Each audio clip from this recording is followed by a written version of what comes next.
Ian Moore with Moore Career Consulting. And today I'm going to talk to you about the rule of three, happiness. Now, most people, when you approach them and ask them what is the meaning of their life, what are they doing, what do they want out of life, they usually say they want to be happy. But then when you ask them the next question, how do they define happiness, they'll talk in terms of property, relationships, possessions, going places, having positions, status, being famous, all of these secondary aspects of what they believe once they get to that position, they will be happy. Very few people can actually answer you the straight question. What would make you happy, which is what the question is. If you ask a child that, they'd say a little toy bike, or a young girl, a doll, okay? Or both. There'd be something very specific that they would ask for and expect and invest their happiness in having that thing. And once they had it, they would be happy because they would invest a lot of their energies and their interests and their excitement in the possession of it and the enjoyment of it, what it would become for them, okay? As we get older, because of the intense competition that we're put under, and this desire to not only fulfill our own dreams, but to overcome our competitors, as if by being better than somebody at basketball, that's going to make us better and more happy. We look in the newspapers every day, and that doesn't prove to be the case. When we compete with other people for an abstract like happiness, what we're really saying is that we're no longer looking at our own happiness. We have projected it. We are living vicariously now through some other idea of what happiness is. And if we get this other thing, this Rolls Royce, this house, this celebrity recognition, that will transform us into being happy.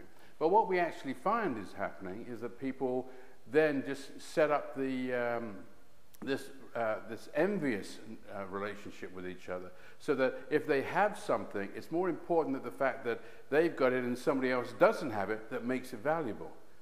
That is not happy, okay? That is a psychological and neurotic state, okay, that people are in.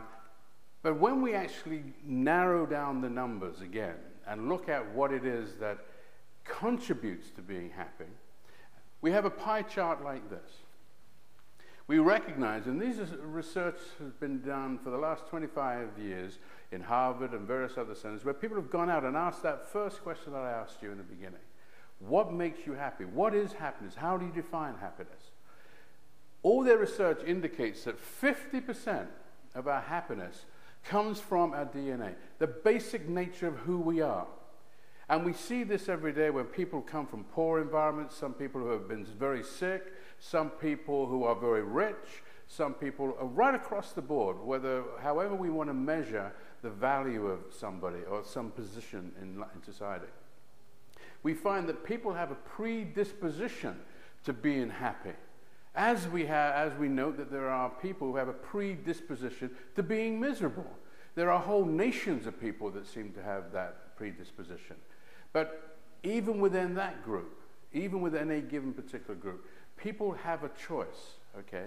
There's a very basic, not a choice, sorry. They have a basic nature that makes them happy. And whatever the situation comes up, they will gravitate towards making themselves happy because that's just how they are. They will avoid the consequences, the catastrophe that may happen. They just say, well, whatever, I'm going to be happy anyway. So again, as we look at the statistics, we find that 50% of your happiness comes from the very nature of who you are already. You don't have to do anything about it. That's just how you are, okay? Now, 40% of it comes from our intentions to be happy, okay? But before I explore that a little bit more, let me talk about what we spend most of our times defining what our happiness is. Money, status, family. We come from a good or bad family. That makes us happy, so we think. We live in a particular country. That makes us happy or unhappy. the particular environment, whether we live in the desert, whether we live in the forest, whether we live in the mountains. We use this as an example of what will make us happy or unhappy. Luck, just sheer luck, okay? People go to the casinos all the time and they're spending their money thinking that if they have the opportunity to go to a casino, and they have the opportunity to be lucky, that will improve their ability to be happy, okay? And last but not least, competition, which we are all consumed by in order that we feel that if we can overcome our next door neighbor, we must be more happy than they are because we have more stuff. If you actually hear it like that, you think, what an absurd idea. How could that possibly make any difference? Whether I have a big car or a small car, my neighbor has a big car or a small car, how can that make a difference to whether they are happier than I am or vice versa? Absurd. It doesn't make any sense whatsoever. And it wouldn't make any sense to us emotionally if we allowed ourselves to feel that, think that way, and think about what we mean by happiness, okay? So, with all of these things that we spend all our time chasing around, racing around, getting cars, getting these jobs, competing with each other to be better than everybody else, that consumes just 10% of our happiness. Just a mean 10%, okay? But there is hope. Because 40% of our happiness is based on our intentions.